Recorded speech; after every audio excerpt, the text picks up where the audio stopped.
All right. Hey guys. Just going to run this one as a little bit of a test really today. Not going to do anything too crazy. Just draw some stuff, have some fun, and then probably get into something a little bit more interesting and serious next week. But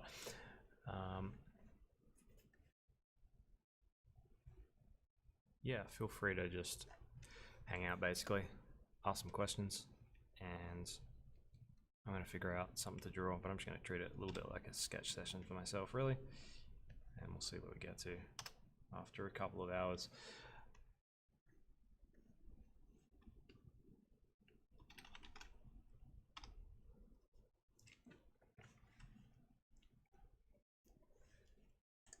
Got, I think, a couple of things that I do want to work on.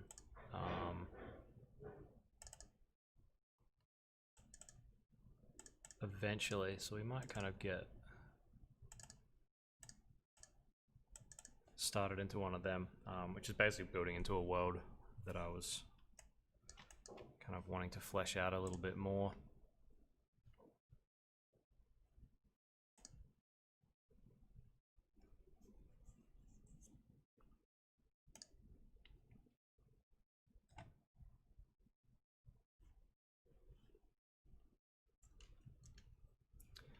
Which is this one here. These are little bat rider guys. And just essentially wanting to kind of design a few more areas in this world. So probably just going to start off today with a little bit of sketching in that direction. I've done a little bit of stuff, I guess, like based on the kind of like the home base of these guys. And wanting to do a couple of other kind of environmental pieces that kind of work around that. So probably just, yeah, we'll start with that and see where we go.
And if there is any like weird technical stuff that's not working, just let me know in the chat as well, because we're kind of running this stream out of a different place now as well. So we've got a slightly different setup. There's probably going to be a few little technical issues that we'll have to sort out. So yeah, if anything is going wrong, just let us know, and we'll do our best to fix it.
Yeah, I mean, essentially. I guess so. Just me drawing, so.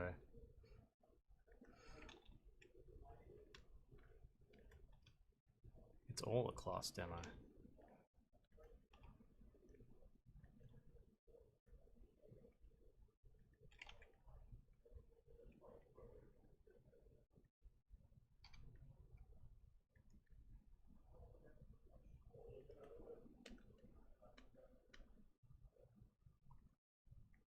But like I said, I've done a little bit of development work into this already, just in my own time. So I've got a little bit of an idea of the shapes that I want to use and all that kind of stuff. So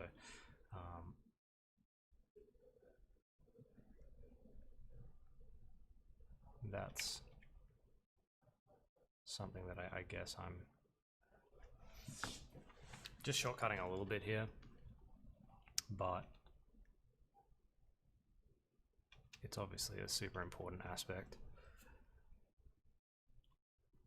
to this kind of thing. And I've got some reference and stuff up on my other screen here, just mostly just environmental stuff at the moment, just trying to give myself a decent little base of stuff to go from, just in terms of building up the volumes of the scene and all that kind of stuff. Just pretty simple stuff.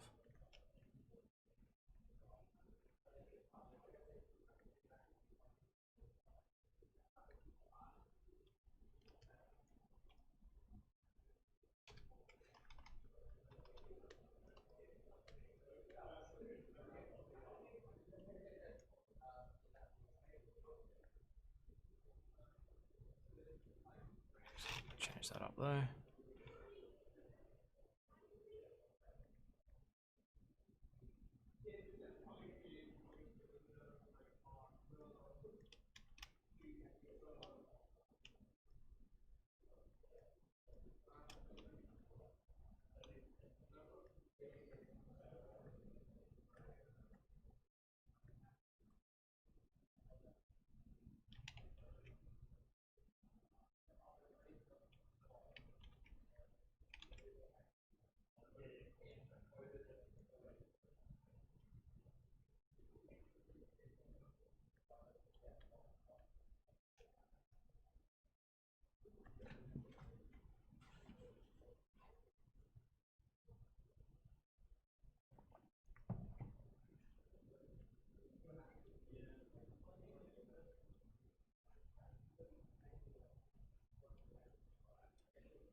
Oops.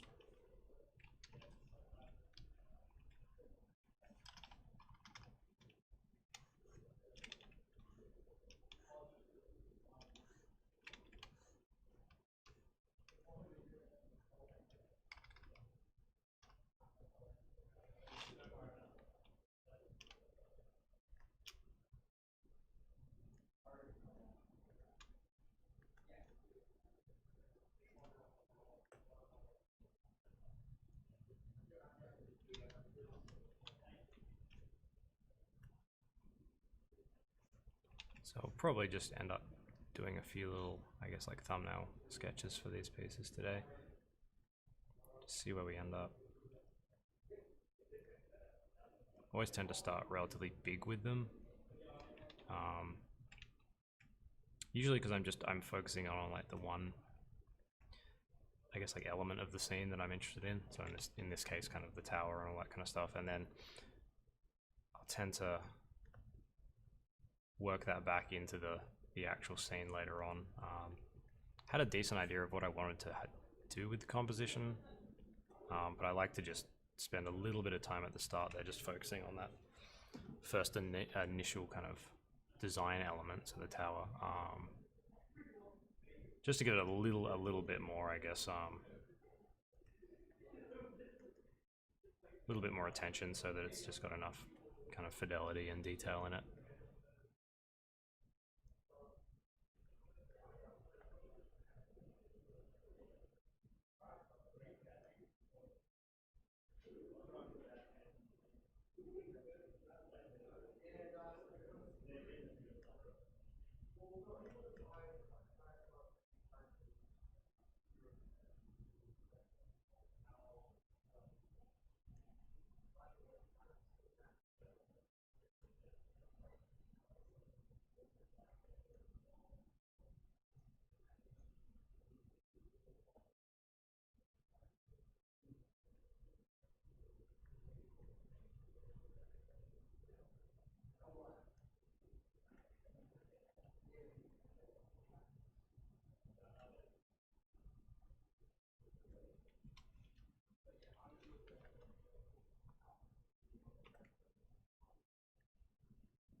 Adding a few little architectural elements at the front here as well, just to get a bit more work in the foreground.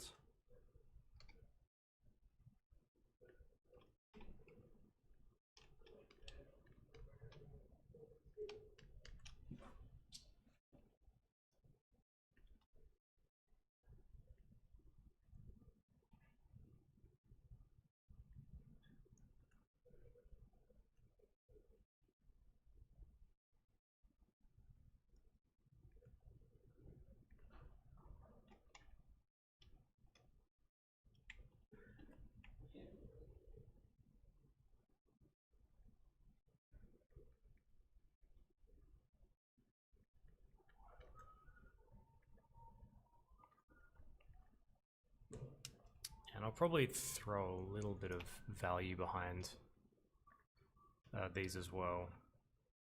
Probably no color today, but a bit of value behind them, just to break up the basic value read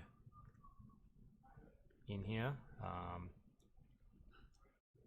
This will probably be a nighttime scene, so there's not going to be. Probably have a fairly crisp moonlight in there, but nothing too crazy bright. That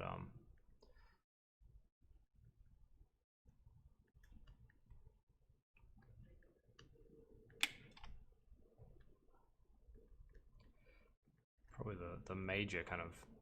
Oh,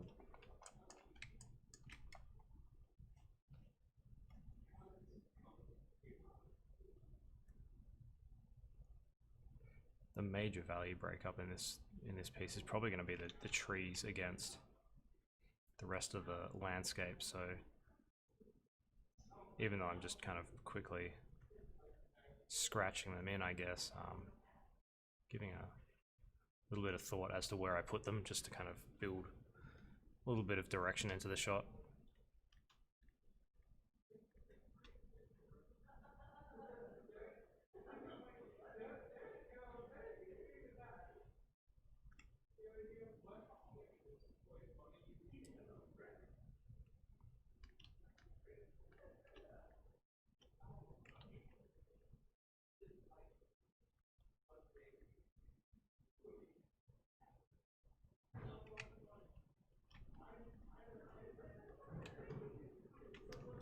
I don't know why my I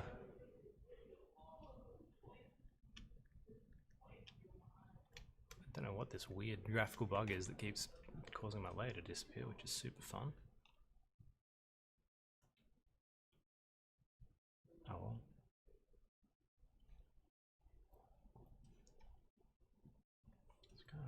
I'm going to duplicate this off too, and I'm just going to do like another version where I'm going to muck around with the shape of that tower again. I'm not 100% happy with it. I want to have some elements sticking out here because it's part of the idea of these things, like of these bat riders. Was I wanted to work on the whole aspect of them like roosting, going back to some place to roost at night, and it would be where the people who ride them, you know, live as well. So just gonna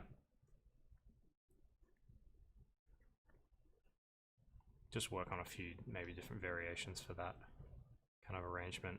Like I said, some of this stuff I have kind of already tackled a bit, so I've got a couple of designs kind of hanging around in the back of my head.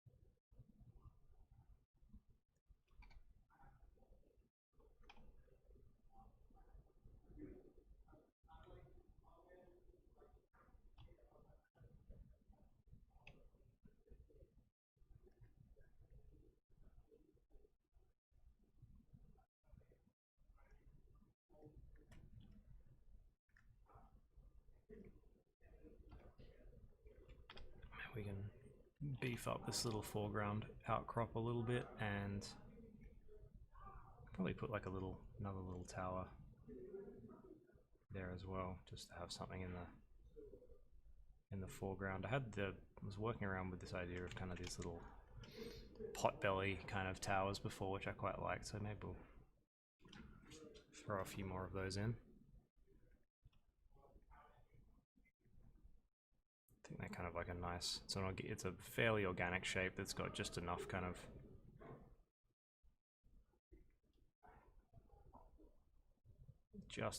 like man-made about it to stand out.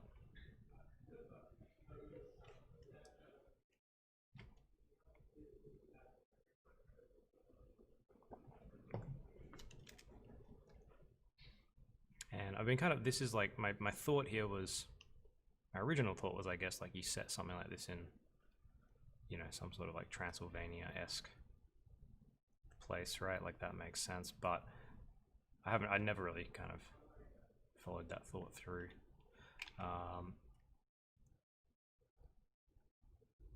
But that's generally my way of thinking with this kind of stuff for most designs, really, is whether it's a, you know, kind of a world thing or it's just a simple object or a prop or a vehicle or whatever.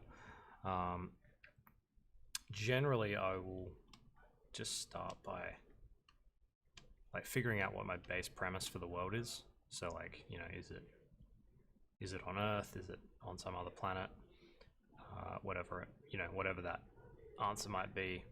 And that tends to be enough to like at least start thinking about some of the, I guess, like required things. So like, you know, it's going to give you a bit of a mood. It's going to give you, you know, potentially like some environmental cues as to what needs to be in any given place.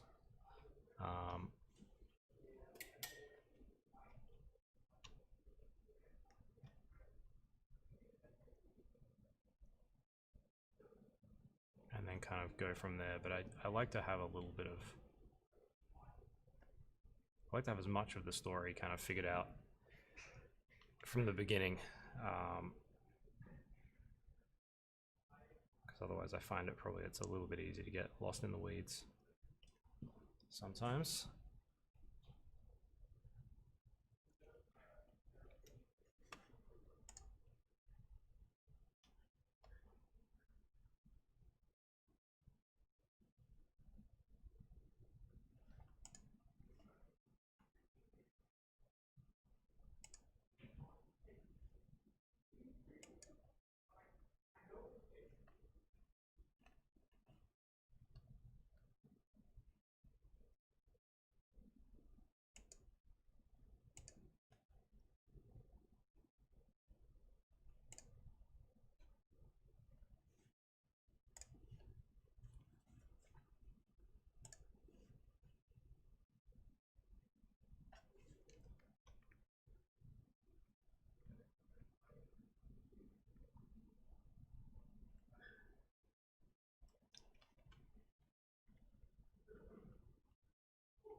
Not really like, I think graphically having this be snowy would be really fun, like similar to the original painting.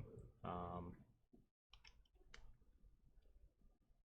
that's going to give me like really nice breakups on the ground, because you can kind of see from something like this, right, where you get the trees really kind of standing out against the snowy background. You get these really nice kind of black and white contrast going on. You can do similar things with grass, of course, like it's all just shapes, but the snow does kind of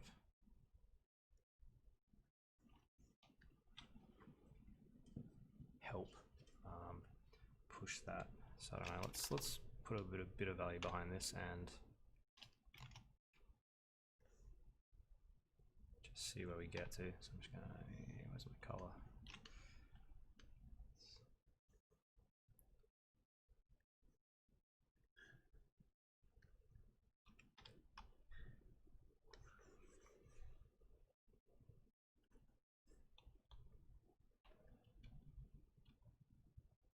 I was thinking of these rocks being quite light, almost like I guess like a chalky kind of,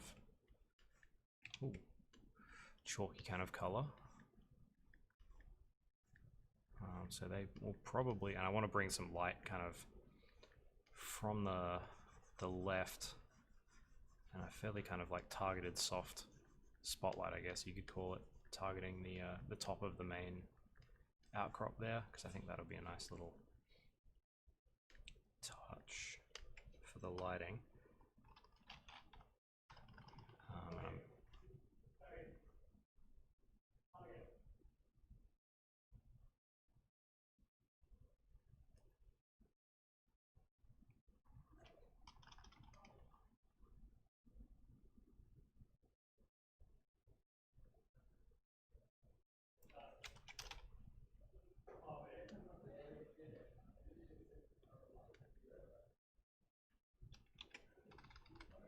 So we'll see if we can push the lighting enough to get these like outcrops to be always brighter than the hills in the background, and then I can probably push the sky a bit darker as well.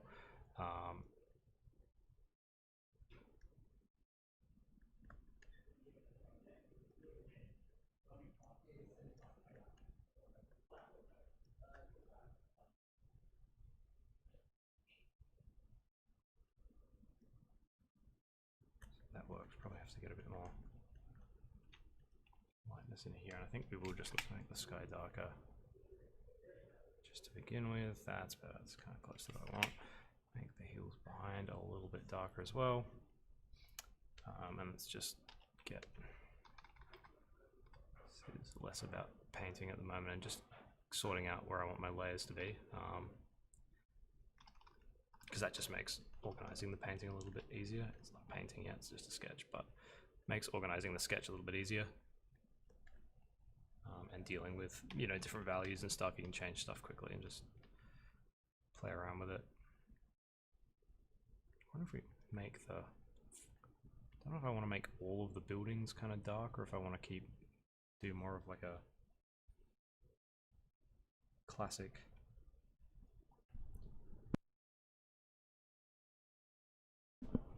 kind of a classic, you know, dark roof, lighter superstructure. I'm not sure. It doesn't really matter at this point because it is just a sketch, but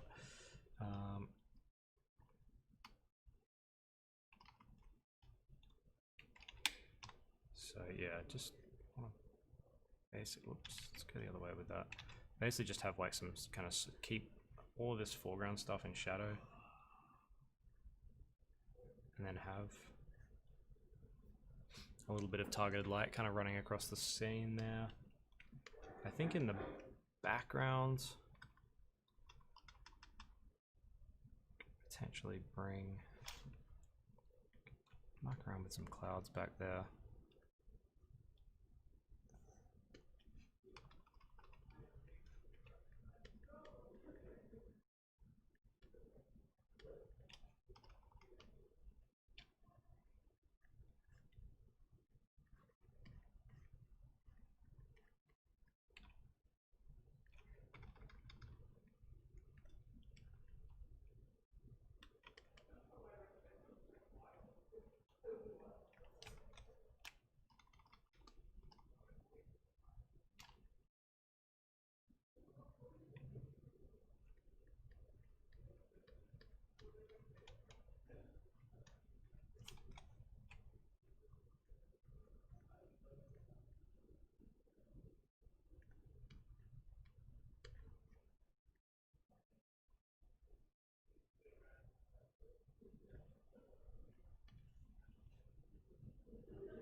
Just quickly start to build some shapes into this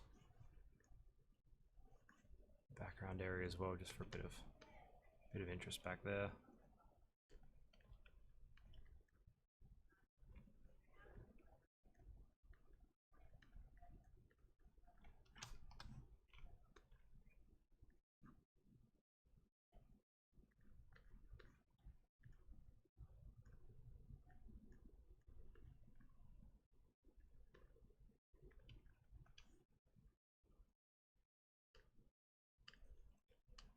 Got pretty heavy lines on this sketch obviously at the moment, so my ability to judge some of these values is a little bit off because the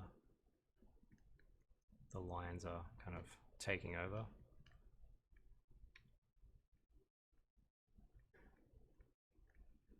So I'll just occasionally like turn the lines off, which makes everything look a little bit weird, but does give me a better chance of just judging the overall values of things like that.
Just using a multi-layer here just to darken down the bottom of the whole painting a little bit more.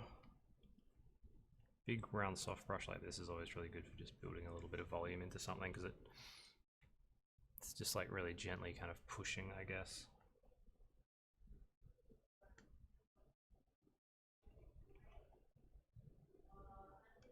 I'm just actually, because that multiple layer is gonna, oh hang on, wait, this one, yeah. Just gonna duplicate and clip this down onto everything so I can just flatten it, because otherwise that, as an adjustment layer, is gonna get a bit tricky to paint around. I like to keep these little sketches as simple as possible.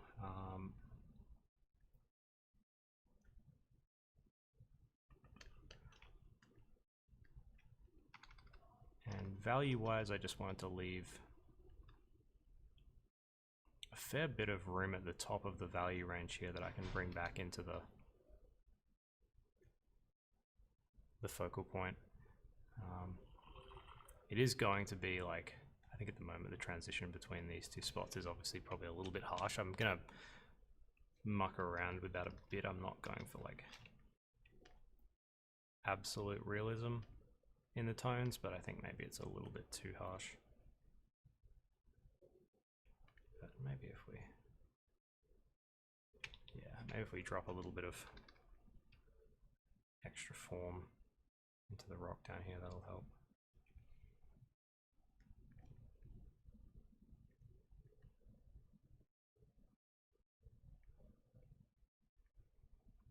And also kind of transitioning from direct light at the top of this to kind of the diffuse light that's going to collect at the bottom here in the shadows. And then for instance this little hill in front is going to have no direct light at all. So this building is also, because it's in shadow, is going to become much more of a silhouette. Which is kind of nice because it sits in the middle of that natural frame there.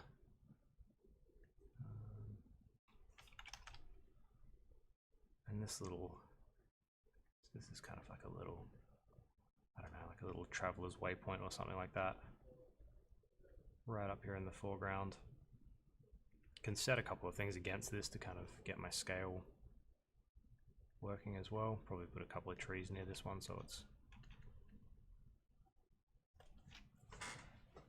easier to kind of figure out what the scale is there.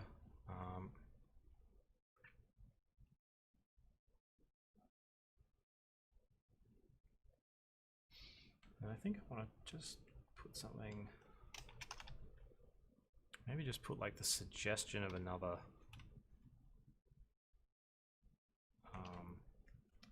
little outcrop in the background or something. Just gonna first of all though, just quickly put all of these into a group and just put a mask on that group so that I don't have to worry about going outside my painting there, which is just me being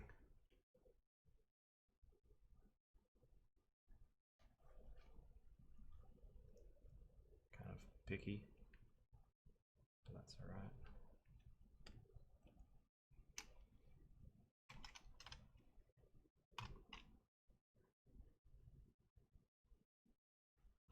Just going to use the selection tool here to just kind of fairly quickly paint this in. I'm not going to spend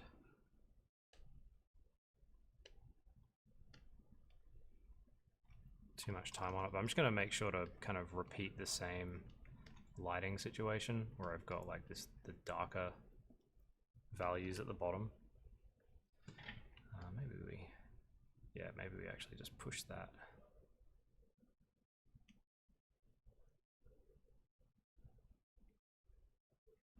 Just like actually push that shape behind the initial one, and maybe we actually bring something a little bit more like that to the foreground. It's going to make everything feel slightly less airy. I want to push a little bit more crowding into this valley so it doesn't seem quite so open at the end.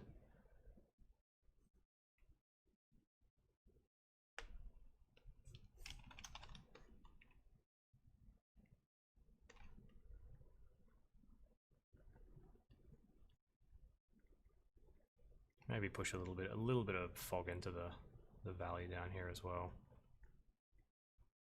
That's too bright. Just to be careful, this brush has a bunch of color in it.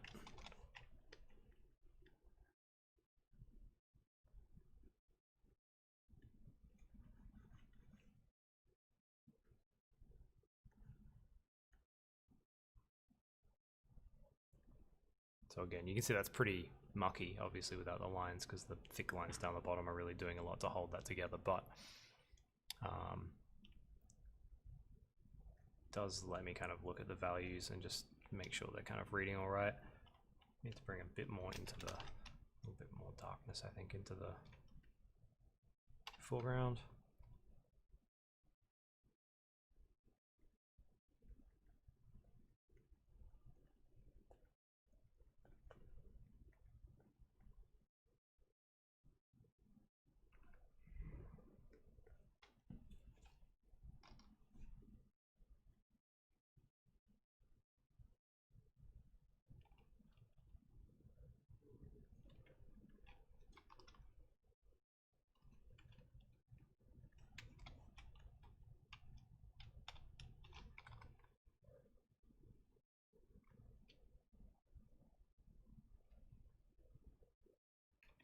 Just a little bit of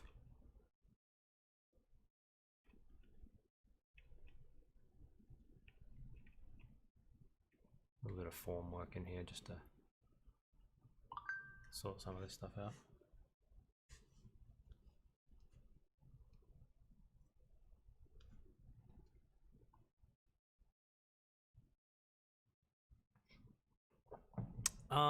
Where do I choose where my soft and hard edges go? It's a good question. Something that I still don't really have a hard and fast answer to be honest. I mean, hard edges create contrast, soft edges kind of destroy contrast. And so if you know, thinking about it in that respect, you know, you put hard edges where you want people to be looking or where you need people to be looking, and you can use soft edges where it's not as important to draw too much visual focus to things, so you can use it as a tool in that way. It's something that when I'm painting, I really honestly like spend a lot of time just like screwing around with, and sometimes with like not a huge amount of really critical intent, but it's not, it's one of the, I think it's like one of the hardest bits to learn with painting. Like, it's one of the things that I kind of struggled with the most, and I still wouldn't say that I'm 100% on it. But essentially, like I'll, if I find, with a cloud or something like that, where you've got, if you're doing like a soft edge between two separate areas, like, something that's in front of something or behind something, you're really only going to be able to blend stuff together if they have a similar value. And if you're working in color, a similar value, and to a point, a similar color as well. And so that's somewhere where I would try to start blending, and and basically go from there. But yeah, a lot of times, honestly, it's like I just look at a area of the painting, and if I feel like, it's one of those, which is one of those annoying answers.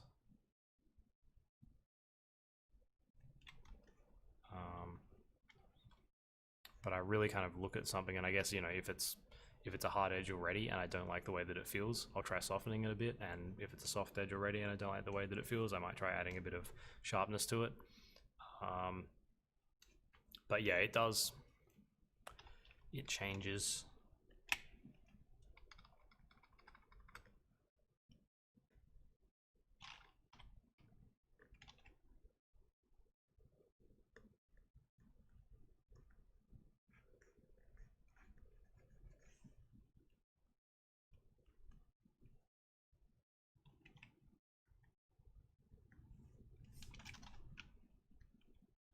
Accidentally got rid of some of the value I needed.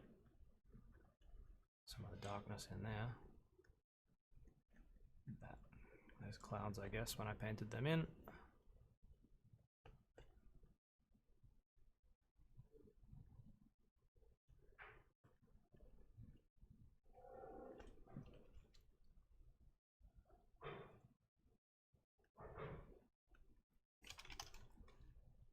And then one of this, I don't know why I left this right to the end, but one other thing that I wanted to get in here was essentially like a returning,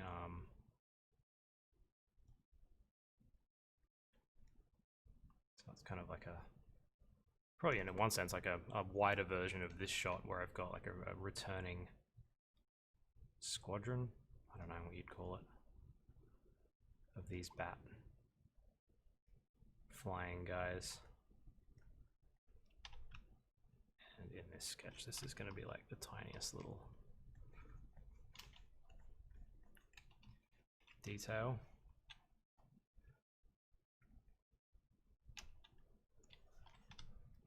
But with the light coming from where it is, I think this is also a nice opportunity. I probably won't read in the sketch, but like there's a nice opportunity to potentially have like some of these bats really getting hit by a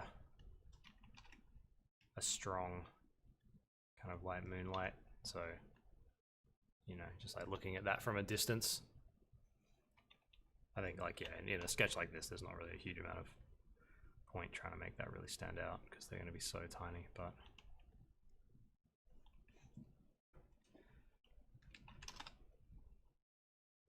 and then just architecturally as well, just because like this, I'm not, I don't want to get too close into this sketch, because I'm just going to be painting in details that are going to be a waste of time. But I do want to get still want to get that kind of that bridge out. I think I need to do a little bit more design work as to like exactly what I want that bridge to look like.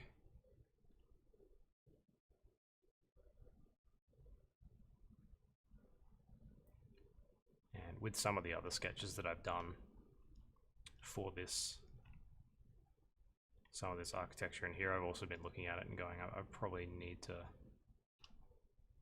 want to build that out in 3D, because it's really kind of ropey architecture, and I think, I'll probably be doing a few shots around it. So it's something that if I build that out in 3D, I can very easily just have something that's repeatable. So might be able to do that on the stream as well. Although I don't know if building stuff in 3D is the most interesting thing. It's pretty slow.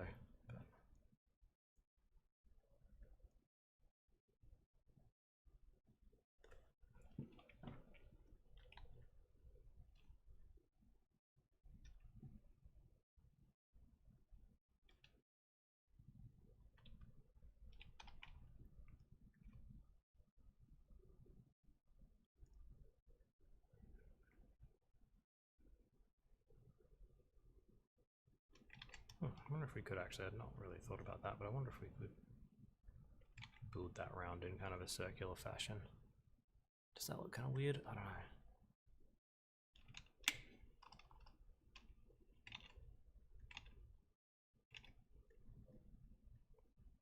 Let me know if you think that looks kind of weird. I don't know.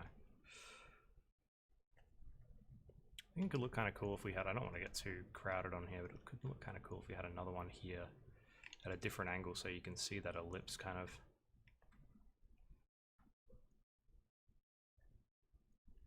I think that's, yeah, that's exactly what you just said, Jaden.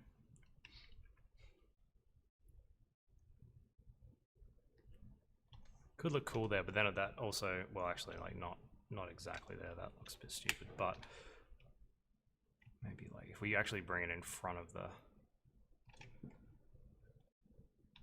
edge there, but I feel like then we'd need like another one on the back as well, and that might be getting like just too many things for what I want in this area. It's making it look like this big metropolis. I don't know. I quite like the shape, but I don't. I did have like a design for a bat roost that was essentially like a big, wasn't circular, but it was a big frame like that.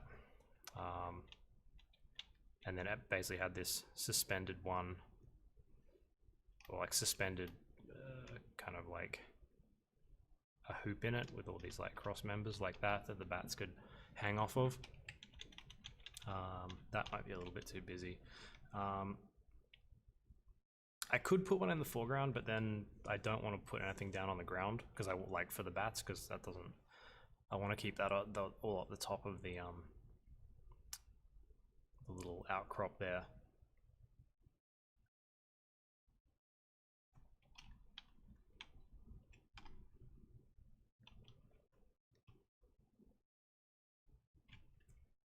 Yeah, I want this tower in the foreground is smaller, so it's not really like a tower. It's just a little marker, I guess, like a waypoint marker or something, along the little trail that runs here. So I think like it's not tiny, but like a person, if they were standing on the edge of the roof for whatever reason, would, I'm thinking, sorry, make sure I can actually draw. I'm thinking like a person would be kind of like here, that size.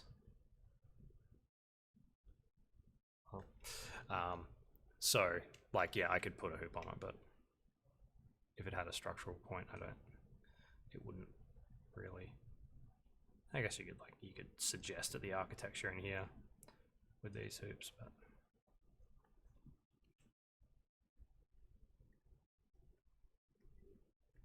we shall see. Like, again, like this type of sketch for me is like, I guess let's just keep that guy there because why not?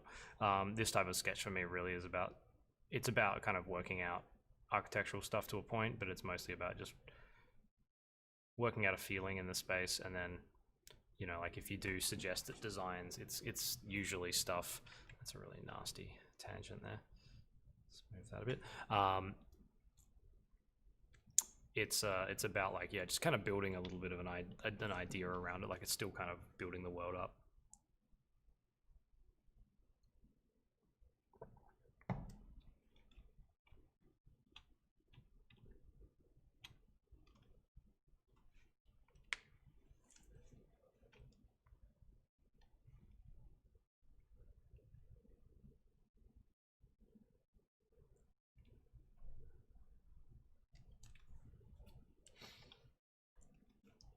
So I'm going to leave that one where it is for now. That as a little, how big is this canvas? Oh, this is actually a pretty big canvas as well, so that's kind of handy actually. I didn't realize this canvas was so big. Usually, you know, if I have something like this that I do want to turn into a painting, depends on how I'm going to go about it. If I'm going to build stuff out in 3D, obviously that is a completely different process. But if I am going to turn a sketch like this into a painting, generally I will maybe overlay this and on a bigger canvas and start again, because I don't really like working into grayscale. If I'm going to do color, I like to sometimes I will, but like I prefer to start from color.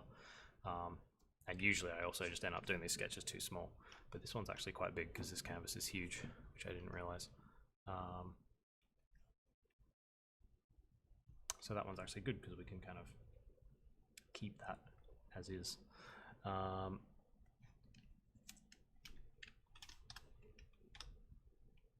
So let's do another one. I'm just gonna have a look on my sketches here on my iPad. So some awesome visual content, me looking at stuff off screen. But I just want to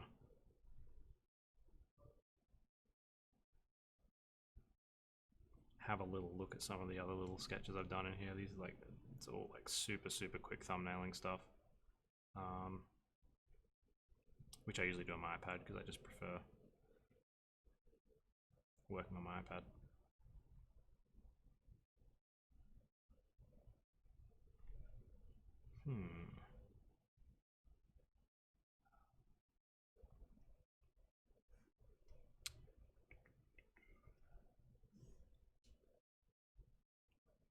Okay, cool.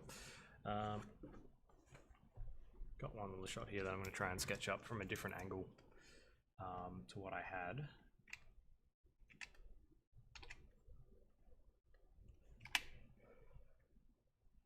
Come back to a slightly lighter canvas here. This one's going to be a bit of a pain because it's the idea I have in my head is kind of slightly crazy perspective. So let's see how we go.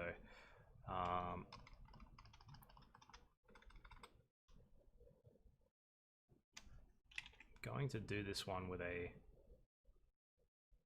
softer brush initially, just because I find that if I do have kind of crazy perspective, if I work with a soft brush initially where I don't have to be, and when I say soft I mean just like not a pen, like maybe like something like I've got here, which is just a little bit softer, and I'll work a little bit lighter too, which I don't think makes a difference, but it's like a mental thing where you don't feel like you're doing as much damage, I guess.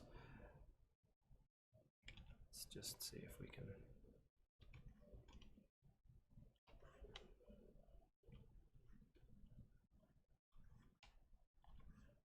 get this to work out. I'm just going to draw some very rough guidelines from the top of my canvas here just to set up a little bit of 3-point perspective on this shot.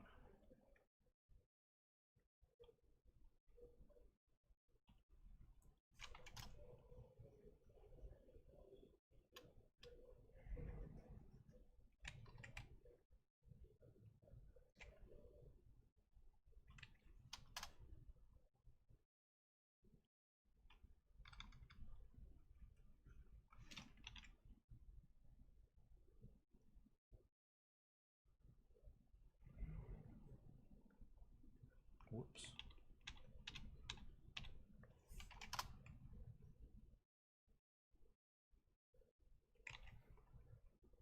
This is definitely one that if I was doing a finished painting of this, I would absolutely be building part of this out in 3D at least, just to like get that kind of perspective stuff right, because otherwise this is all the wrong size.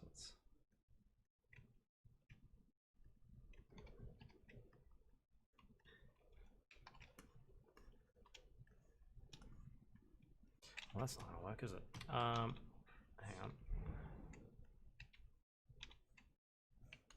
I did do all of that in the same layer. That was foolish.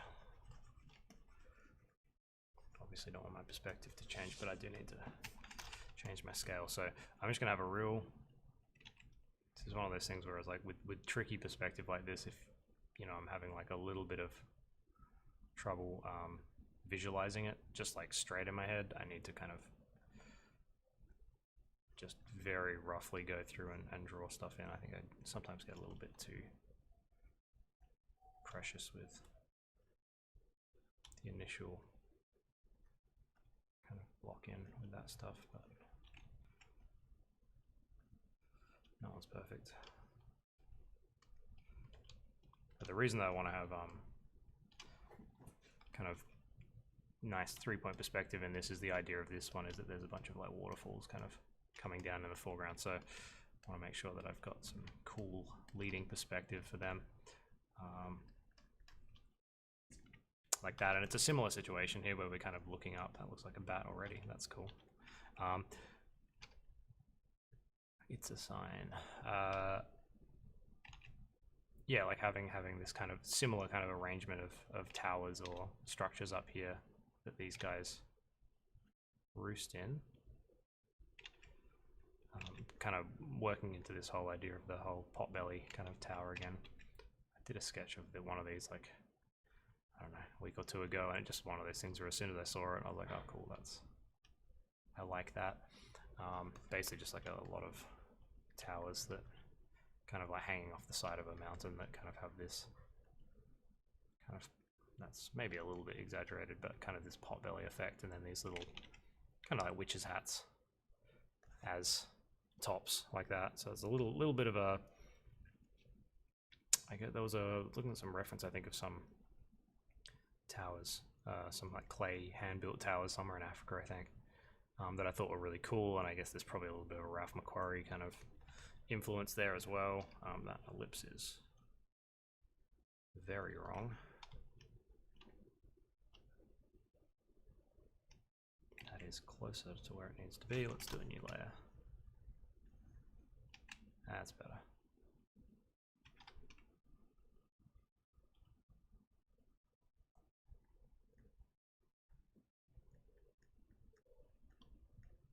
And I like the idea of like looking up at these things because you can put detail like under the eaves and stuff like that.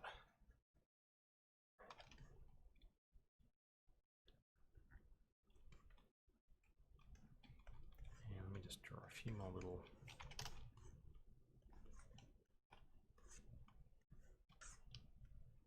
perspective lines here for the rest of the scene, just so I can keep track.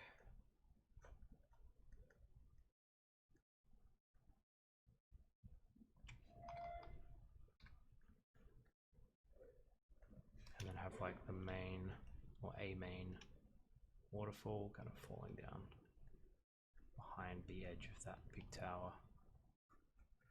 Really kind of placing these things in a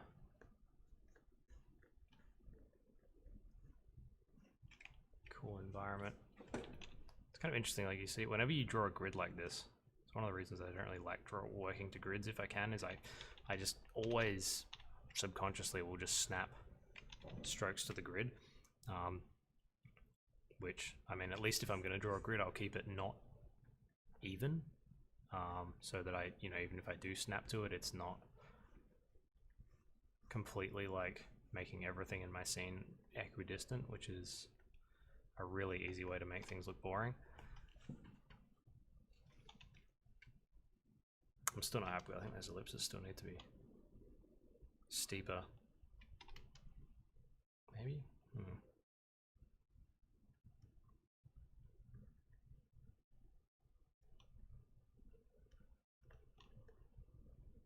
have some little trees hanging out on some little ledges as we fall down.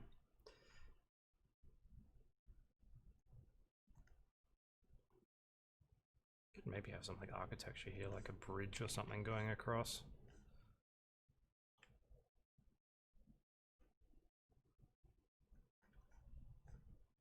Obviously going to get so much perspective distortion down the bottom of a frame like that it's probably not a huge amount of point trying to put anything too important down in that corner, because it's going to get completely warped.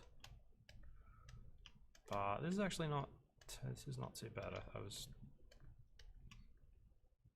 expecting this one to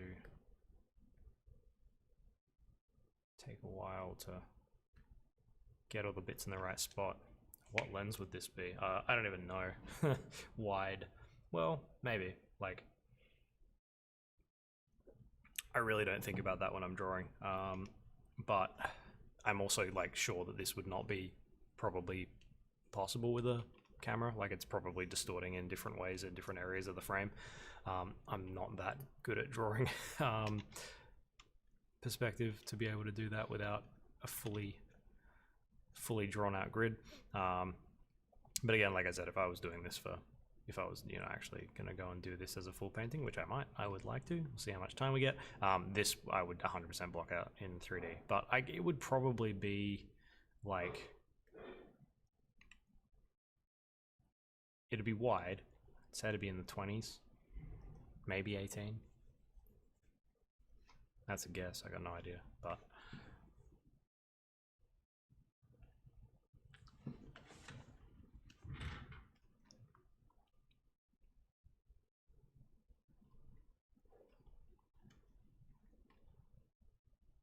I'm trying to think what I would do with the lighting on here. We're obviously down in a canyon or something like that, so if we want light to actually get down in here, it's going to have to come from the top pretty steeply.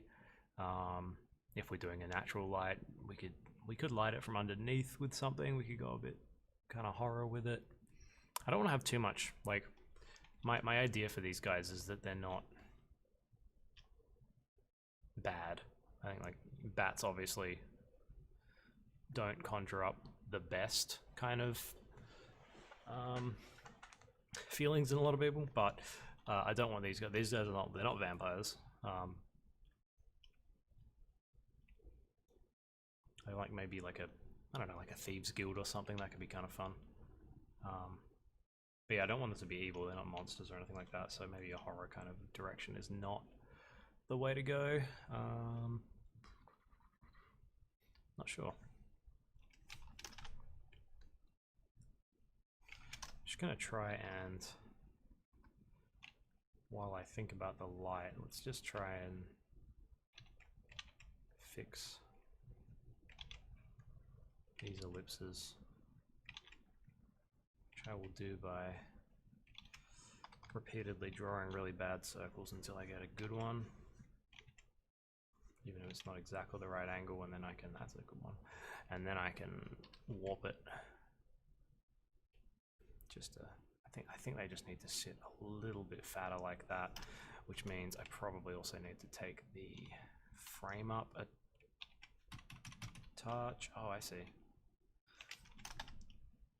That was a single background layer, which was again another foolish choice. Yeah, I'm just going to take the top of this composition up a bit so that I'm not losing the top of the tower. And I just have a little hint of that coming down like that, I guess. Just a bit of a gap above it. Everything else should be fine though. But we will do that. Get rid of the other one.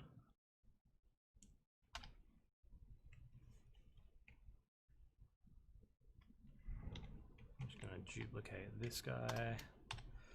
Let's just delete the other bits of junk on that, so our transform bounding box at least sits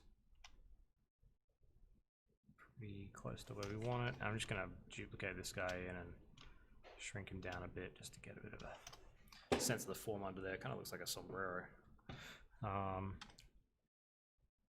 In the in the way that it's got that kind of like curving nature to it like that.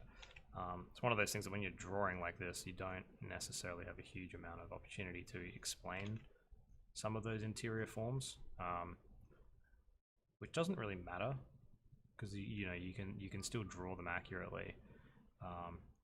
Like a lot of the stuff that's going to be describing this curve outwards and the kind of the radial motion of that of the eaves there is going to be all the architectural detail, which we're not going to really touch at the moment. So you have to just, I guess when you're drawing, you just have to be aware of that. And as long as you are drawing accurate volumes, it's not going to be an issue. But I think it's something that it can put you off a drawing if you're not careful.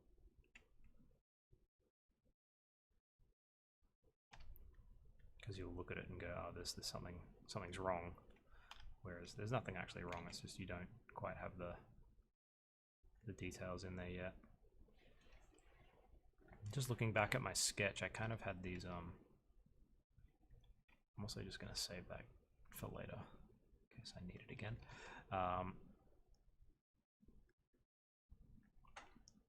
Had the windows of these buildings kind of running up the side like a spiral, which I don't think I want to do anymore.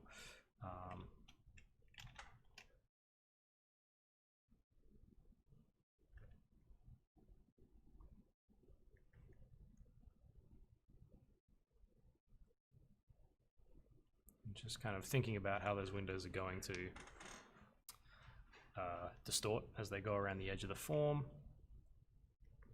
Gonna grab this guy again, duplicate him, whoops. Duplicate him down on himself a couple of times like that, because I'm gonna shrink him, which is gonna make him get lighter. So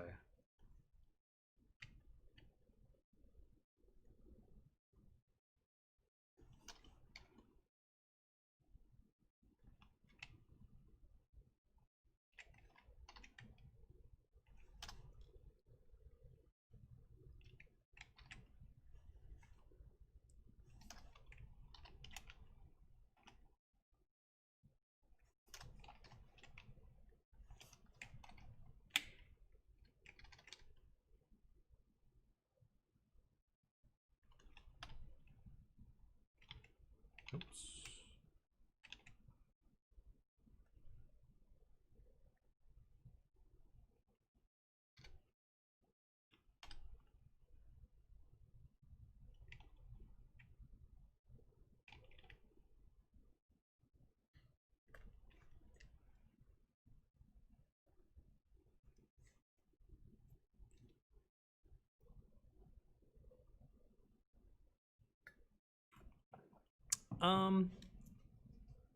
Cosmos stuff.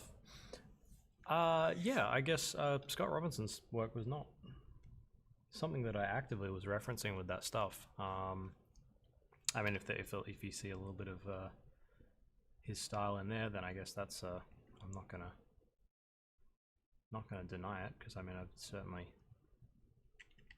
learnt a lot from him. The world building in that is probably mostly directly influenced by Tintin and Lupin the Third. There's a lot of that.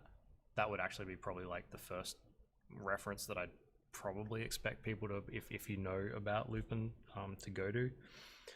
Because basically Tiny Yellow Car is, you know, right there. There's also a lot of Cowboy Bebop influence in a lot of the Cosmos stuff too.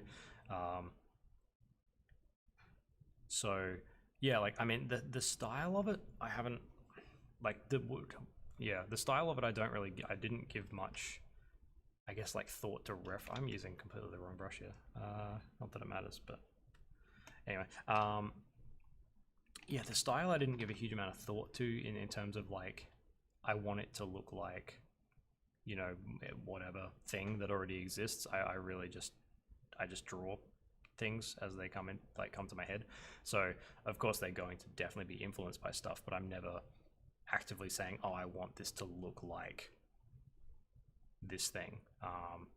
You know, it's obviously all stylized stuff. It doesn't look real, but I never give that too much thought. Because I just want to draw it as my brain wants to draw it, and that's pretty much it.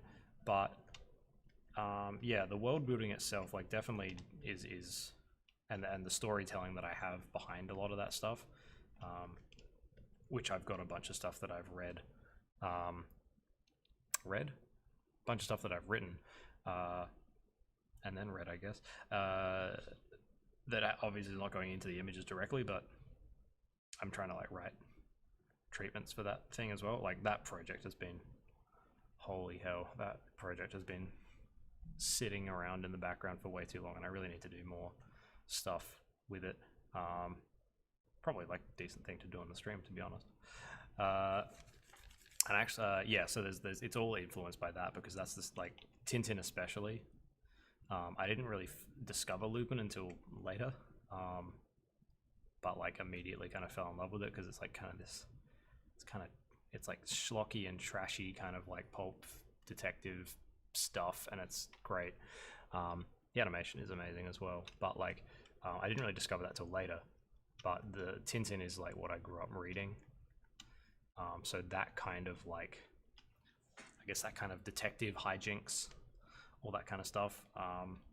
That and Asterix and Calvin and Hobbes. So it's a lot of like ensemble hijinks kind of stories, and that's what I grew up on.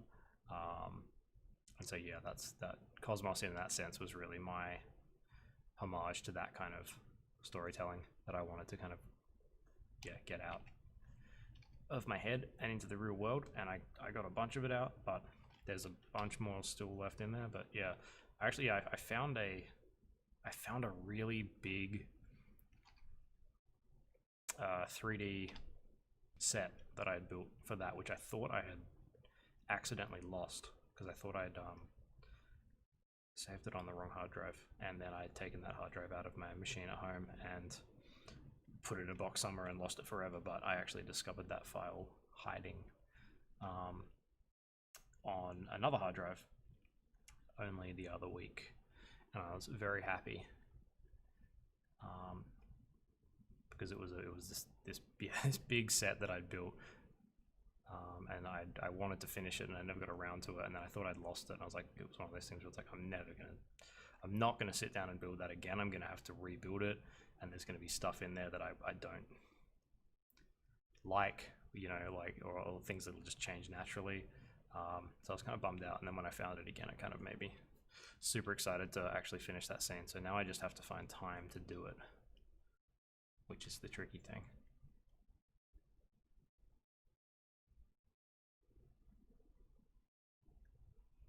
But yeah, maybe that's something we can do next week.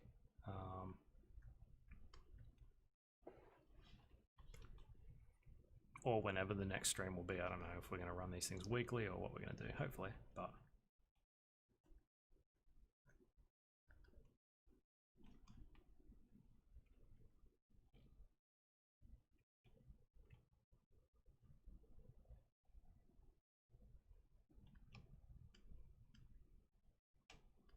so what? Yeah, one of the things I want to do with this particular shot is have some, like, again, in this sketch they're not going to show up as too much, but like have some walkways and stuff jutting out from the side of this building, just to really take advantage of the perspective we have.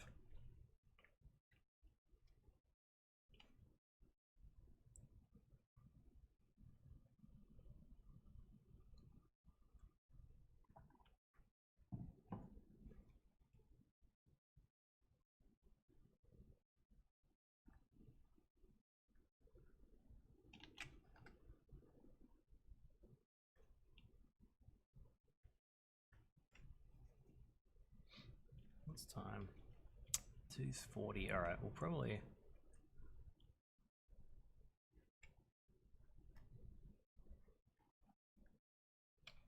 Not sure how long we're going to run this.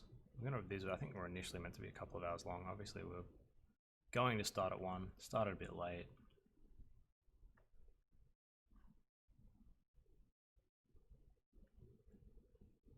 So, I don't know. We can go until 3:30 or something. Doesn't really matter.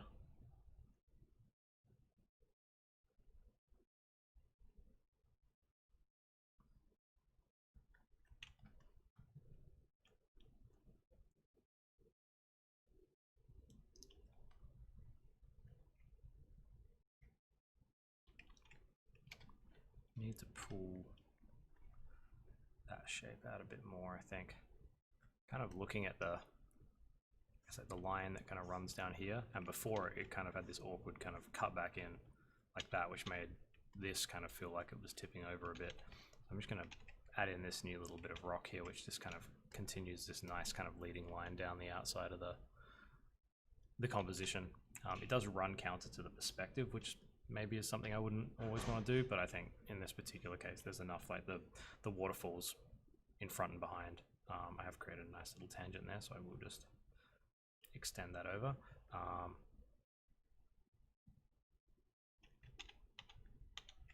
But yeah, he gives a nice little, same with that tangent in there, that's a nice one as well.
And this was another shot in here where I was thinking this would be a nice one to have, like,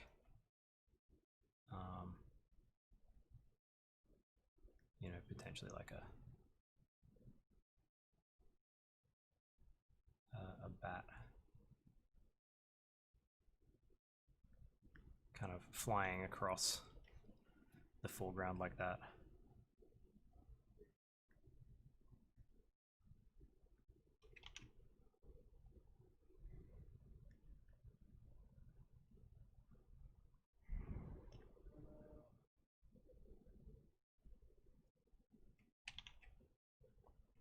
It's a cool silhouette. That's like one of the things I really like about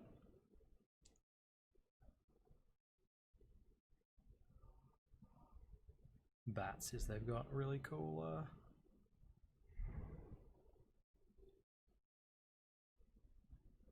silhouettes.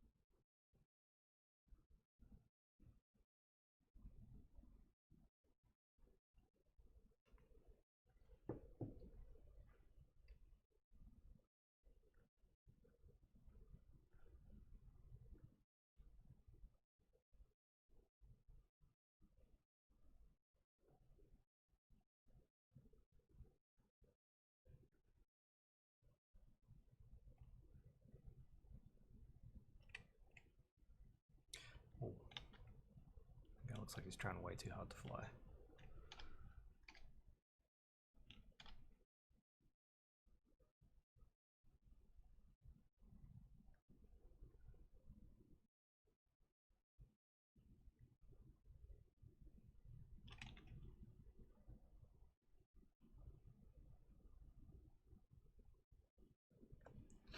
No, he's too fat. Oh, who cares?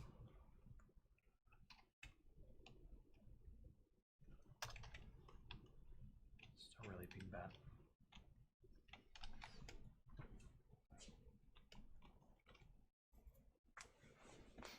Anyway, let's whack some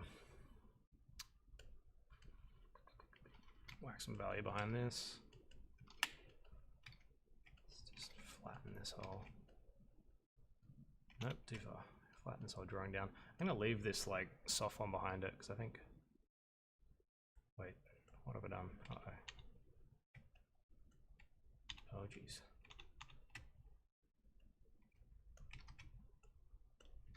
I'll leave the soft one behind it though because I think it will actually be kind of useful. Just for keeping a bit of extra form in the sketch.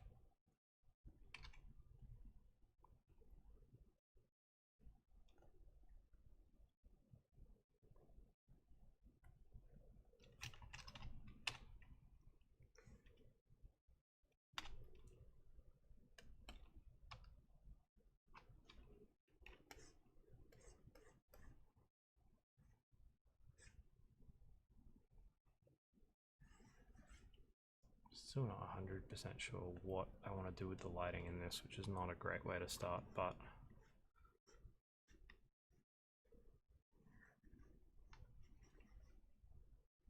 oh well.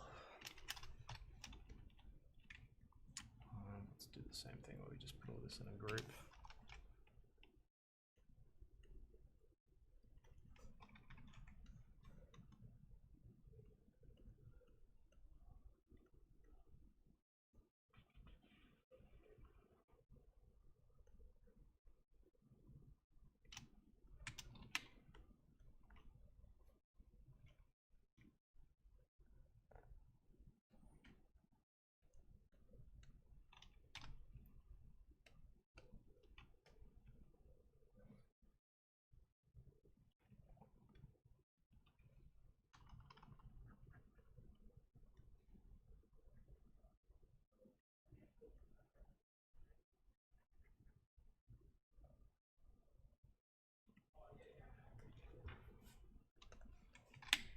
So yeah, I'll just make the, it's weird, kind of do like a daytime shot, but have the lighting kind of pretty limited in a way. Possibly do like a little bit of something where we kind of expose for the shadows in this one, so we kind of keep the whole piece is pretty dark, pretty low key, but just punch in a little bit of light coming down from somewhere above just to catch the sides of these buildings, because the deep awnings on this stuff is gonna cast a really cool shadow, so it's probably as good a place as any to start.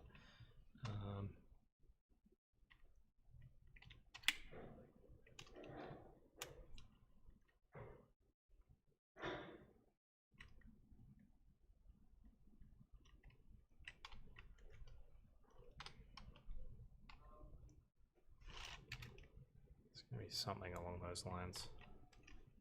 Let's just quickly block it in, see how it looks, and change it later if we need.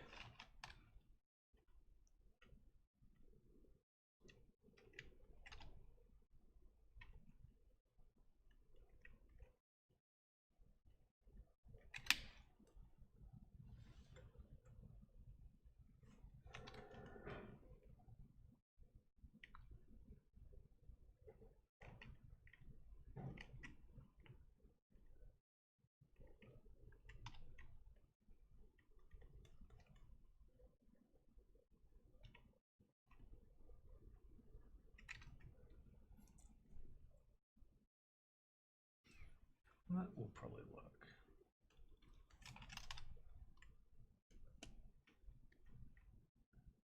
Just bring in a bit more kind of screen light in there, just to bring out. There's also, I made a really bad tangent behind the eave of that roof and the rock behind it, but that's easy to fix.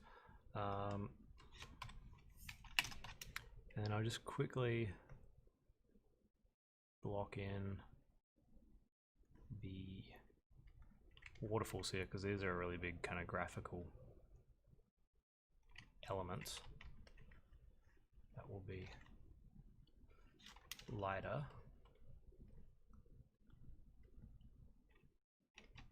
Even in the foreground here where they're like in a lot of shadow, I need to figure out how that one really comes off the top of the cliff, but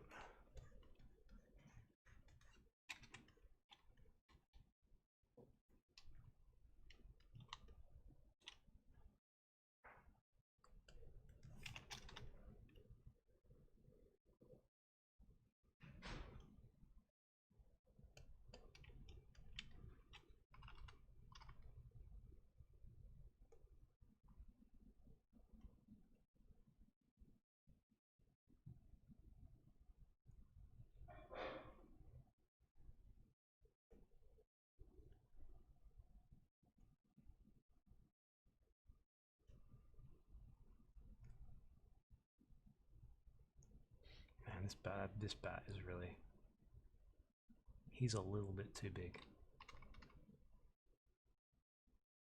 I call him Cody for no particular reason. Just seems like the right kind of name.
Actually, yeah, no, this needs to maybe go back over there. I don't like the shape of that one anyway, but whatever. And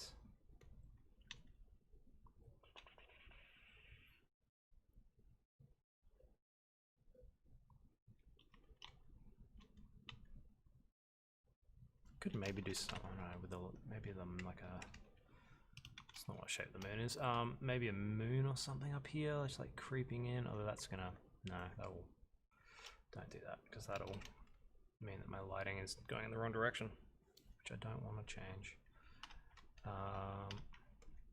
I mean, yeah, base values on here are kind of alright.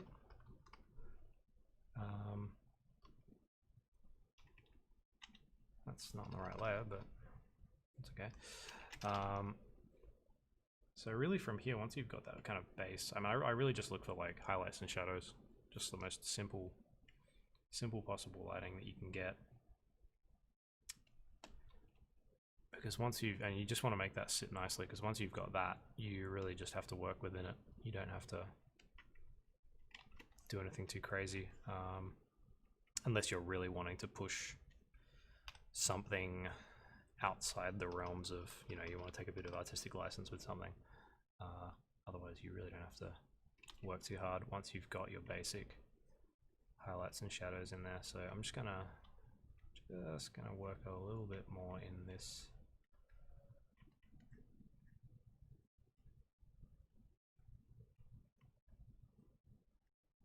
section here.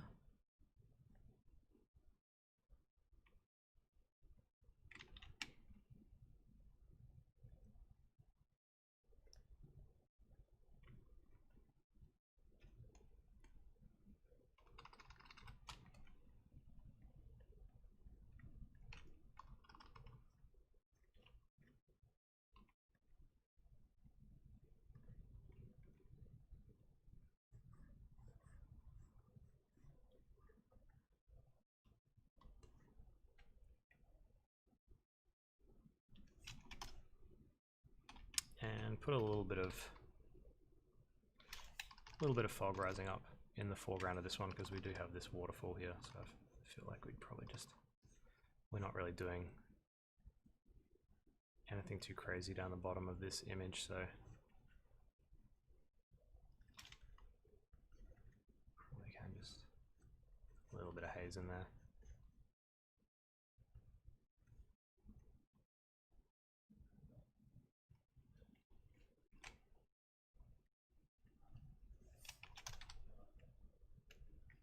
And a little bit more separation behind the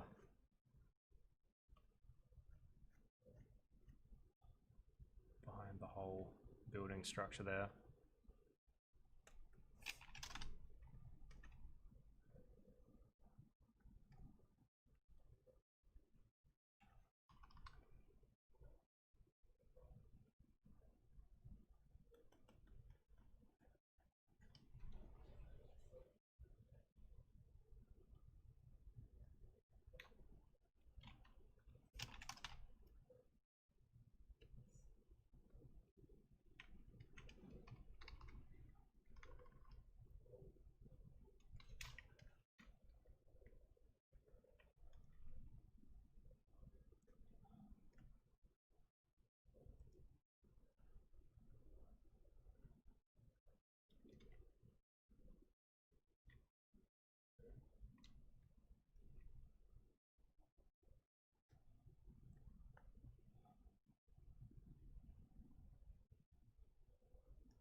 No.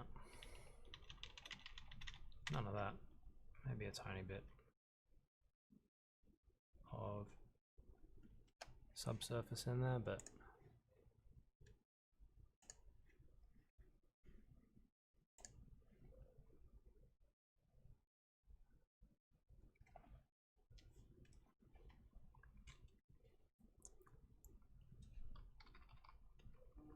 is it because you flew away to LA? I don't know what you're talking about, Brimstone. I deny everything.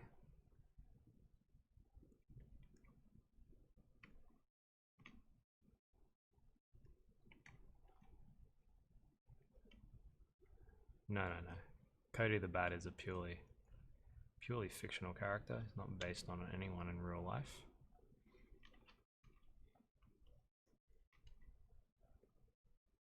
Please direct all your other questions to my attorney.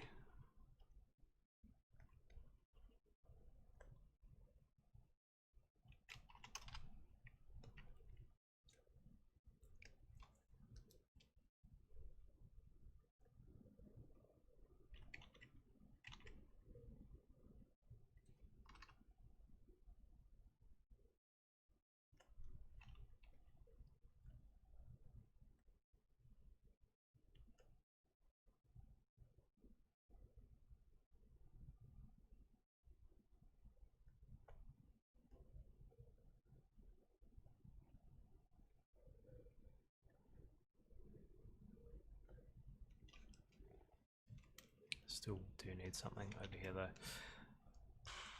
Maybe like a bit of a cave could be cool. Let's do that. Let's just make stuff up to put into our painting at the last minute, because that's always the best thing to do, right?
I mean, it does the job in terms of filling up that area of the composition. I don't know if I like it though.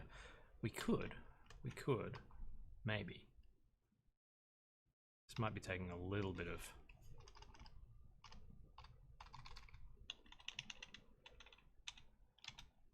too much creative license with the lighting, but we could like throw some of the other bats in here and say that they're getting like really hit with the light from the top. I don't know. Is that too? I don't know. That might be too gross. I'm not sure. I can't tell anymore.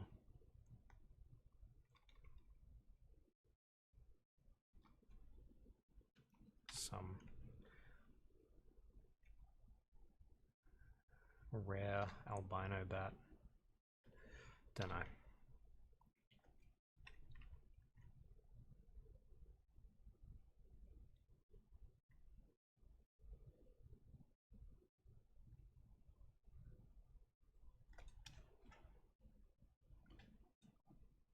And then one just outside of that cave silhouette as well, just to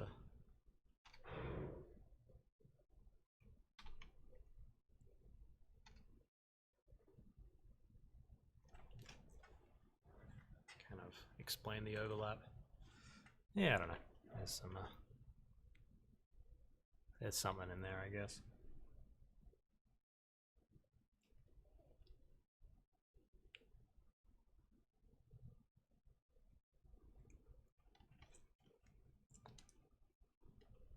One other thing I really need to do for this project is actually figure out how to draw bats. That would probably be a good idea. Which I've done a couple of times, but not to any sort of great success. So I've been avoiding it by just doing other paintings.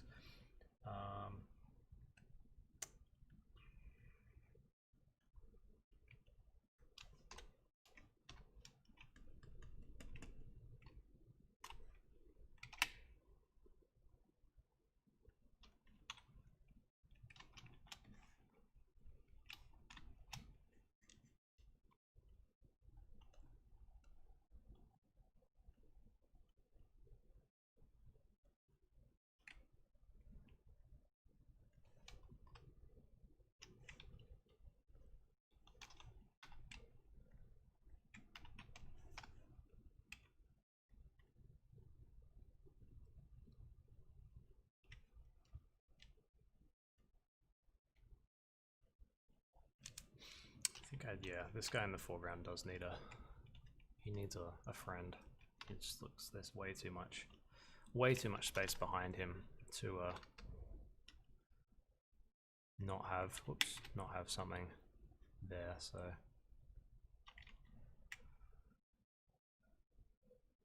Let's bring Cody back.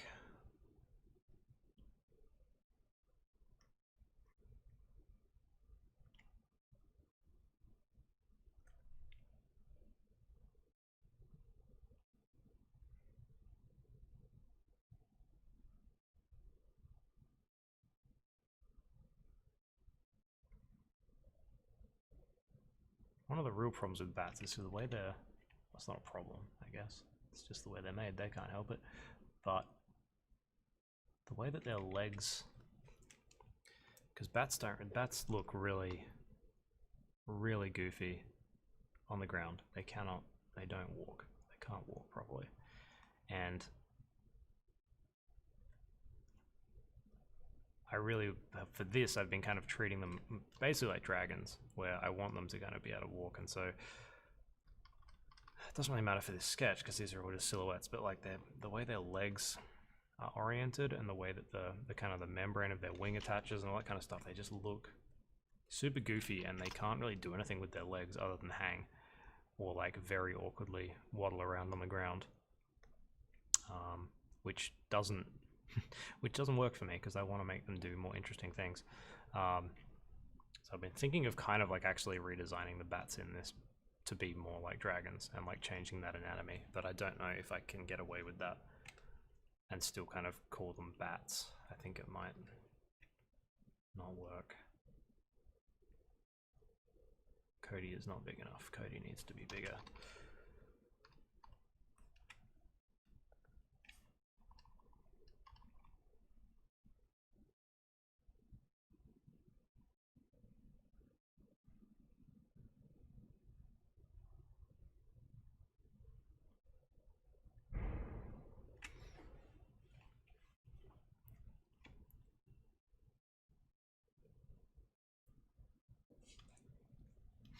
I want them to be kind of cute, I guess. So like the ones in this one, this was like very much just a spontaneous thing. So they're kind of pretty close to a type of bat in a sense. They're very much like a very fox-like nose. But I kind of liked the way that turned out. I've tried a couple of times to design these guys from like 3/4 front, and that's where my complete lack of bat knowledge has bit me in the ass. But I'm working on that. I've done a couple of studies here and there and just trying to figure out what shapes go into that. But yeah, I want them to be like, I gave them the kind of the glowing eyes because I wanted them to seem a little bit off. But I don't want them to be like, they're not like those super like scary vampire bats. Definitely much more in the Sky Puppies kind of direction.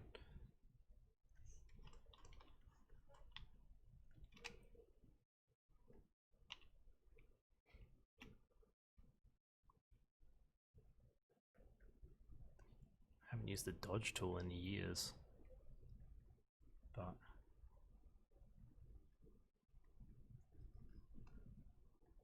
it is useful.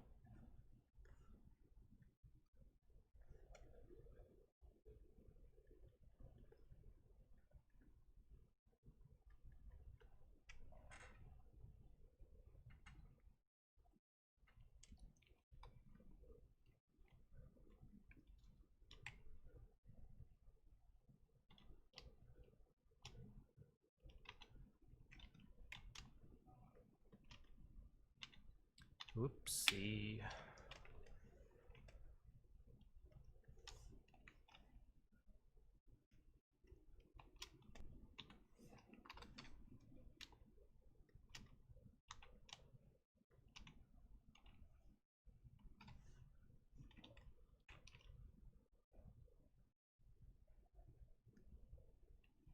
That's better.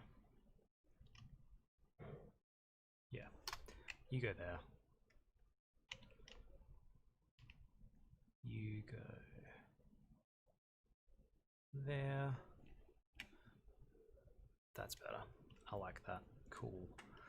Yeah.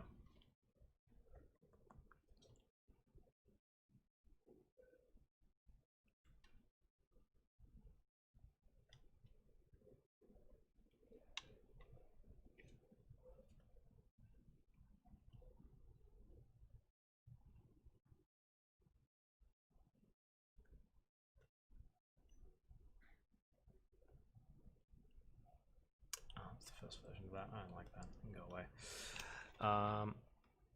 Cool. So I reckon, yeah, we'll run till about 3:30, I reckon, because that should give us a good couple of hours. I'm not sure if there's any other little tiny thumbnails that I had that I could try out just quickly. Maybe like get a quick lay-in or something of something.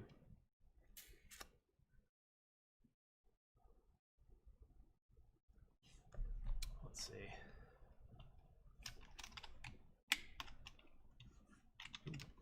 No. Jeez.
So, just as a really quick little final sketch, this was another like tiny thumbnail that I had in my sketchbook for this. It's essentially kind of like looking from the point of view of someone on one of those big platforms going off into the distance, and then having like either, again, I would have to figure out how to make a bat walk on the ground and not look really stupid. But I guess like what you can do is you can just have them like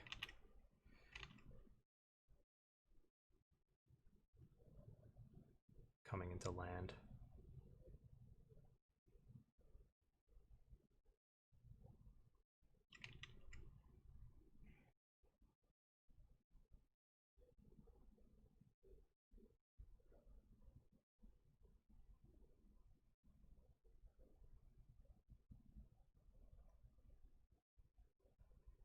Of course, bats would land upside down, I guess, but semantics, it's fine. This little rider guy on top. Also need to figure out how to make someone sit on top of a bat properly. There's a lot of stuff that needs to be fixed. He's missing a wing thing, because yeah, the bat's legs would be technically the thing that kind of makes that final peak there, so that they're going to come in real weird and straddly, which is not the effect that I want. But anyway, for this sketch, that's not important at the moment, so we will ignore that. And we'd have like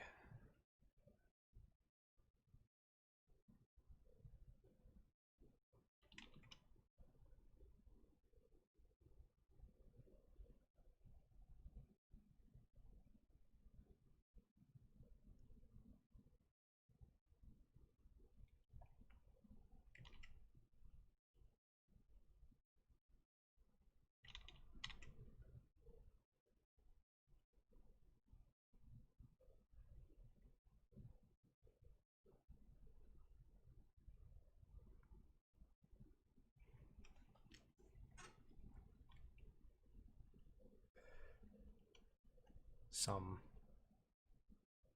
guy chilling out here. Give him a silly hat for some reason. And basically like this shot in my head, not so much in my sketchbook because it's really a tiny crappy sketch, is I'm just going to get rid of the horizon as well because it's not actually visible in this shot mostly. Was essentially just like a bunch of like these rock pillars kind of coming out of the clouds, so everything's just kind of like disappearing into this cloudy nothingness,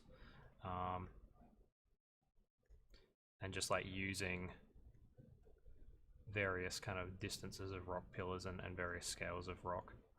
Like this one was also one that had a bunch of caves kind of going into the rocks.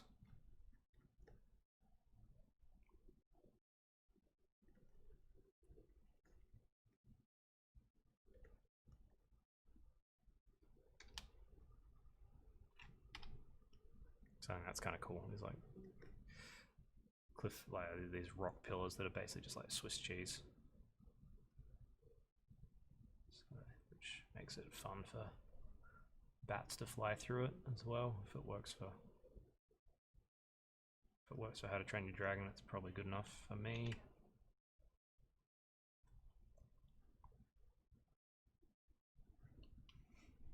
That landing site is very precarious and very thin, but you know, whatever. It adds to the drama, I guess.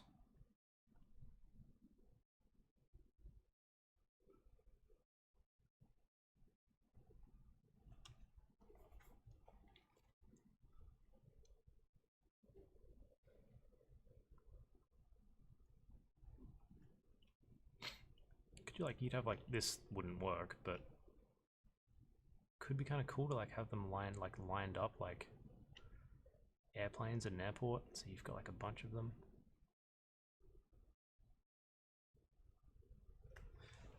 kind of coming in. It gives us a nice kind of like loop down there into the perspective, in the composition at least. I think it's going to end in a bloodbath in real life, but it's alright. Just cut to the next shot before it all goes terribly wrong.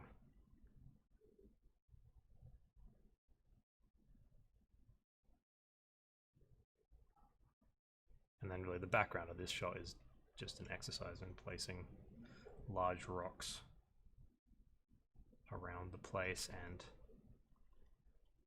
overlapping those rocks with moody cloud formations.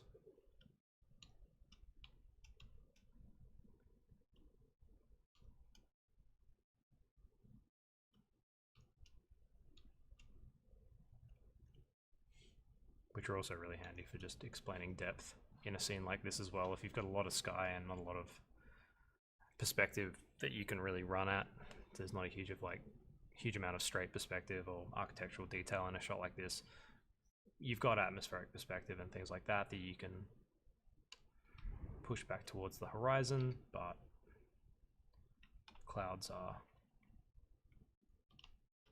the easiest get if you can get away with them narratively, if they make sense, which I think in this particular instance they do, then that's the crutch you can lean on pretty heavily.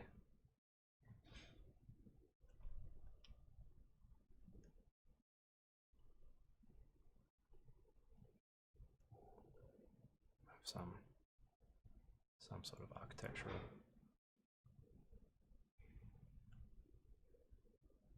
detail in here. But again, that would be something I would need to design properly.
Sorry, Ethan, I didn't see a question there. Until then, if an idea isn't working, do I force it until it works, or do I move on to something else? I don't know, man. That's a good question. I think like what I would do is, well, in terms of that question, I would also definitely think about the difference between like whether or not an idea is working or not, or whether or not a drawing is working, like a piece of art, like the art that you're making is working or not, because there's a bunch of things that can destroy a drawing, right? Like your perspective's off, your proportions are off, whatever it might be,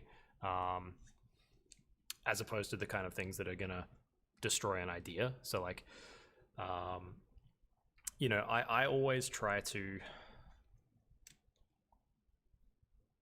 in terms of idea building, if a drawing's not working, like, because that's the easy answer, I can tell you that right now. If a drawing's not working, you just get rid of what's not working.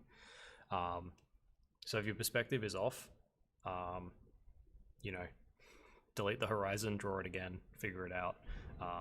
That often, if you come to that realization later on in a piece, like if you get like all the way into laying in lighting into a painting and you realize your perspective's off, like that sucks. Sometimes if your perspective knowledge is good enough, you might be able to save it, right? Like you might be able to make it not technically correct, but make it look all right. But ultimately you really want to be figuring that stuff out earlier rather than later. So with the drawing stuff, honestly, if something is wrong, just get rid of it. draw it again, paint it again, whatever it might be. Like at the end of the day, if it means you're losing a bunch of time, like you want to be, especially when you're studying, like you want to be making those kinds of mistakes where you have to like destroy an entire painting because you got, you screwed something up right at the start and you can't save it. Like I said, it's going to suck, but you want to just do that and learn how to not make that mistake again or as often before you're no longer studying. If an idea isn't working, I think it's a good practice to try and figure out if you're, first of all, if you don't like the idea because the drawing's not working, like you're looking at something in front of you and you don't love it because you've screwed something up in the drawing. Or if it is like literally that the idea has got narrative issues, right? And narrative stuff is the way that I like to think about it. I guess there's like, there's a bunch of different angles you can come at narrative from, right? There's a lot of good books on that kind of stuff of just how to build a good story arc and all that kind of stuff. I'm terrible with recommending things, so I'm not going to try and rattle off a bunch of stuff off the top of my head. But ultimately, I think like if your idea's not working, it's probably because you haven't figured out enough of a conflict or enough of a juxtaposition in there to kind of make it interesting. Sometimes you might just be giving yourself a hard time and it's actually like super interesting. You just can't see past it because there's something about it that's bugging you. Like the best thing you can do about that, I think, is to show it to other people and get their impression of it, because they may just tell you exactly what they think needs to be added to it and you'll be like, cool, yep, that works. Other times they may just give you their reaction and not really give you any sort of like critical feedback, but you'll be able to judge from their reaction whether or not it's working. And I think the best thing you can do from there is to be kind of like honest with your own kind of like thoughts. You have to kind of detach yourself from it and go like, I've shown this to a bunch of my friends and I trust their opinions on these kind of things and they're all saying that something's not right. So even though I love it, like I probably need to explore changing some things. And sometimes you do just have to struggle through it. I don't know if there's a formula to that. If there is, I haven't figured it out. But when it comes to ideas, I literally just do stuff that I find interesting. And especially like when it's personal work as well, like I just do stuff that I find interesting and that it kind of like holds my interest. And I find that most of the time that's something that will give me, quite often a pretty good result at least, right? Like, or I like it. And I don't worry a huge amount about external kind of thoughts on it, because I think like, if you do stuff that you like and you put it in front of an audience and people who like the same stuff you do,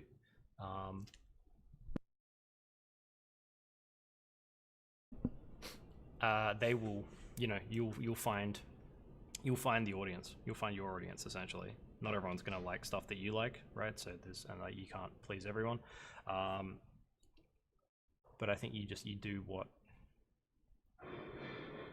you want to do. But yeah, I think like every story needs to have an arc though, right? Like even if you're just doing a single painting, like, and it's just like one thing, a one-off kind of piece, obviously you're not necessarily going to be able to finish that arc or explain that arc in a single illustration or a single design. But I think if you have it in your head at least, you've got a decent idea. You've got a decent chance of coming up with something that actually is pretty relatable and pretty exciting to people. And I think and relatability is another just really important thing with any design. Doesn't matter how realistic or stylized it is. Like base it off things that people understand or things that people would have seen before. So for instance, like these bats kind of coming in a row to land on the same stupidly small bridge. You know, like that was just an idea that popped into my head. But it's based on, you know, it's based on airplanes coming into an airport to land, right? Like having a air traffic controller kind of bring them down. I should probably give this guy little sticks, right? He should be semaphoring. That's probably too much, but anyway, you know, something like that. But you know, if you base it off something that people understand, you don't have to work as hard to try and get the finished result of that idea across, right? Because people are like, oh right, I get it, it's like that time I was at the airport, and it just makes it a lot easier for people to digest your idea. So yeah, like probably I would say if you've got something in front of you that you're not liking, it's probably that you're either trying to do too much, and this is the dumbest middle of the road answer ever, but you're either trying to do too much with the idea, or you haven't done enough to make the idea digestible yet, right? Which really is both sides of a midline. But yeah, it's a tricky one. Like I said, it's not something that I've ever consciously sat down to try and figure out a formula for, because I just don't work that way. But I think that's how I would look at it, I guess, and that's how, if I'm like critiquing other people's work, that's how I look at it. But yeah, when I'm doing my own stuff, I honestly, it's like, it is a bit more of a feeling thing, and I'm just working from, I'm sure, things that I've seen in the past, and like things that I've read and things that I've watched and all that kind of stuff. It'll, you know, you are, as a designer, you're a sum of all of the things that you've taken in as content, and then you remix them in your head and you spit them back out as fresh ideas. Like there's no such thing as just pulling something straight out of the blackness. I don't think it all comes from, it all gets influenced by things we've seen. So yeah. But anyway, this kind of worked all right. I think this probably, as a composition, would probably need to have I'd probably put a little bit of a Dutch tilt on something like that, just to give it a bit more energy. But I don't like drawing with a Dutch tilt because it just makes things tricky in Photoshop. So you do it after the fact. But yeah, we'd probably just do a little bit of a Dutch tilt on something like that. But yeah, I reckon we'll probably wrap it up for now, guys. But thank you for stopping by and watching and asking questions. And like I said, this one was a little bit more of a test more than anything. So we will definitely let everyone know when the next one's going to go up. But it is going to go up, and we probably will continue along with maybe something like this, or I might bring some of that Cosmos stuff in that I found, because I do want to find a bit of time to work on that, and this would be a good opportunity to do that. So yeah, we've got our 3 little pieces here.